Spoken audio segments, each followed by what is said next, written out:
کیا کلمہ گو مشرک کا نماز جنازہ پڑھیں گے؟ جی اس کے پیچھے بھی نماز پڑھ سکتے ہیں کیونکہ وہ کافر نہیں ہے. یہ اللہ نے فرق کیا ہے. اللہ نے یہود و نصارہ کی عورتوں کے ساتھ نکاح مسلمانوں کا جائز قرار دے دیا ہے. نکاح کوئی چھوٹی چیز ہے کیونکہ فرق اللہ نے کیا ہے بت پرست مشرک میں اور اہل کتاب مشرک میں. تو جو آپ کا مسلمان کلمہ گو مشرک ہے اس میں اور کافر مشرک میں بھی فرق ہے. الحمدللہ والسلام علی رسول اللہ اما بعد فاعوذ باللہ من الشیطان الرجیم بسم اللہ الرحمن الرحیم. سامعین، آپ نے انجینئر مرزا صاحب کی یہ ویڈیو دیکھی. اس کے اندر وہ کہہ رہے ہیں کہ انجینئر صاحب کہتے ہیں کہ اگر کوئی کلمہ پڑھنے والا شرک کرتا ہے تو اس کا جنازہ آپ پڑھ سکتے ہیں، اس کی مغفرت آپ مانگ سکتے ہیں. اور وہ کہتے ہیں کہ اہل کتاب کی خاتون کا نکاح حلال کر دیا گیا ہے اور وہ بھی شرک کرتے ہیں لیکن نکاح حلال کر دیا گیا، اس لیے وہ بت پرست اور کلمہ پڑھنے والے کا فرق کر رہے ہیں. آئیے ہم اس بات کو دیکھتے ہیں قرآن سے کہ اصل قرآن کیا کہتے ہیں. یہ آیات ہیں سورہ یوسف کی 106 نمبر آیت. اللہ فرماتا ہے وَمَا يُؤْمِنُ أَكْثَرُهُمْ بِاللَّهِ إِلَّا وَهُمْ مُشْرِكُونَ. ان میں اکثر لوگ باوجود اللہ پر ایمان رکھنے کے بھی مشرک ہیں. یعنی اللہ تعالیٰ خود ہی فرما رہے ہیں کہ جو لوگ کلمہ بھی پڑھیں، اللہ پر ایمان بھی رکھیں، اگر وہ شرک کریں گے تو وہ مشرک کہلائیں گے. یہ بالکل اللہ نے واضح تشریح کر دی کہ اللہ نے کلمہ پڑھنے والے کو ہی مشرک کہہ دیا کہ اگر وہ شرک کرے گا تو وہ مشرک ہے. قُلْ سِیرُوا فِی الْأَرْضِ فَانظُرُوا کَیْفَ کَانَ عَاقِبَةُ الَّذِینَ مِن قَبْلُ. زمین میں چل پھر کر دیکھو تو صحیح کہ اگلوں کا انجام کیا ہوا. کان اکثرهم مشرکین، جن میں اکثر مشرک تھے. یہ بات واضح معلوم ہوتی ہے کہ اکثریت پہلے بھی مشرک تھے، آج بھی وہی شرک ہے. اور اللہ تعالیٰ نے کلمہ پڑھنے والے اور غیر کلمہ پڑھنے والے میں یہ فرق نہیں کیا کہ اگر کوئی غیر کلمہ پڑھنے والا یہودی ہے، عیسائی ہے، اگر وہ شرک کرتا ہے تو وہ مشرک ہے. نہیں، بلکہ اللہ نے یہودی ہو، عیسائی ہو، چاہے کلمہ پڑھنے والا ہو، کوئی بھی ہو، اگر وہ شرک کرے گا تو اللہ نے اس کو مشرک کہہ دیا. یہ اللہ کا قانون ہے، یہ اللہ کا ڈپارٹمنٹ میں ہے، اس کے اندر اللہ ہی فیصلے کرے گا. آپ آگے دیکھیں سورہ نساء کی آیت نمبر 48 آ گئی. ان اللہ لا یغفر ان یشرک بہ. بے شک اللہ تعالیٰ اس بات کو نہیں معاف کرتا کہ اس کے ساتھ شریک بنایا جائے. وَيَغْفِرُ مَا دُونَ ذَلِكَ لِمَن یشاء. اور اس کے سوا جس چیز کو چاہے، اس کے بعد اس سے کم تر جس بات کو چاہے معاف کرنا معاف کر سکتا ہے. وَمَن یشرک بِاللَّهِ فَقَدِ افْتَرَىٰ اِثْمًا عَظِیمًا. جو شخص اللہ کے ساتھ شریک ٹھہراتا ہے وہ بہت بڑا بہتان باندھتا ہے، بہت بڑا گناہ کرتا ہے.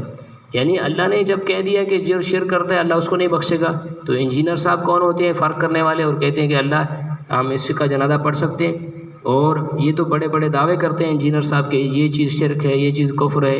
توحید کے ان کے 2-2 گھنٹے کے درس ہوتے ہیں، لیکن جو لوگ شرک کرتے ہیں ان کا رد ہی نہیں کرتے.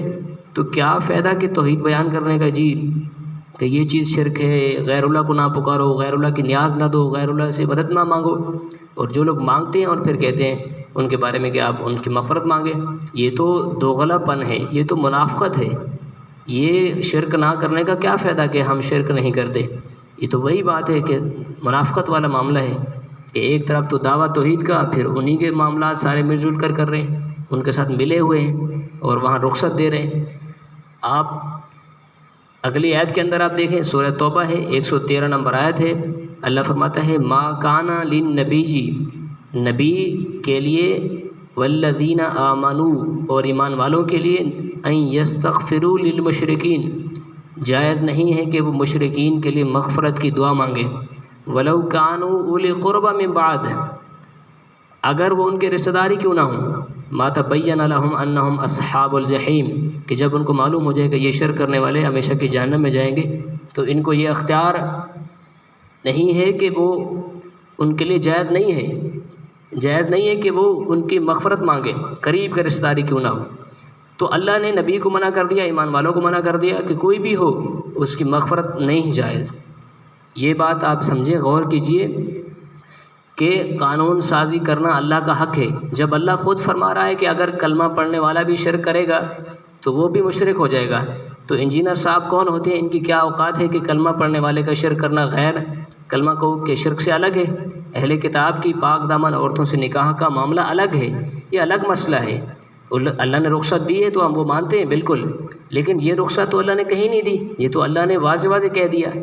اور انشاءاللہ آپ اگلی آیات بھی دیکھیں گے آگے اگلی قسطوں کے اندر، پارٹس کے اندر، کہ نبیوں کو بھی اللہ نے یہ بات تاکید کی۔ سورہ انعام کھولیں آپ، سورہ زمر کھولیں، نبی علیہ السلام کو بھی اللہ نے فرما دیا لَإِنْ أَشْرَكْتَ لَيَحْبَطَنَّ عَمَلُكَ، اے نبی صلی اللہ علیہ وسلم اگر آپ بھی شرک کریں گے آپ کے اعمال بھی ضائع ہو جائیں گے۔ حالانکہ نبی شرک نہیں کرتے، لیکن اس کی سختی اتنا بیان کی گئی کہ یہ اتنا بڑا گناہ ہے کہ اس سے سارے اعمال ضائع ہو جاتے ہیں۔ کلمہ پڑھنا تو دور کی بات، کلمہ پڑھوانے والا بھی اس کی بھی بخشش نہیں کی جائے گی، اور اس کے سارے اعمال، کلمہ پڑھوانا، اس کی محنت کرنا، تبلیغ کرنا، یہ بھی اللہ نے فرمایا کہ اے نبی صلی اللہ علیہ وسلم آپ کی یہ ساری نیکیاں ضائع ہو جائیں گی، آپ کے سارے اعمال ضائع ہو جائیں گے۔ تو یہ اللہ نے تاکید کی، نبیوں کو بھی ڈرایا کہ آپ نے یہ گناہ نہیں کرنا۔